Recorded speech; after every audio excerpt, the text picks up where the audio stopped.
Ben là, premièrement, on va diffuser les différentes déclarations, les nôtres ainsi que celles d'autres regroupements, euh, au foyer de l'Assemblée nationale, de manière, en fait, épaulée par les différents partis politiques, de manière à être entendue par le plus grand nombre possible.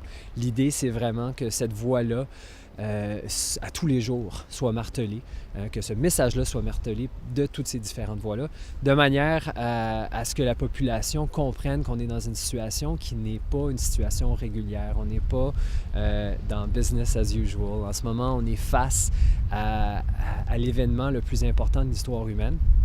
Et ça exige une mobilisation d'une échelle qu'on n'a pas l'habitude de faire.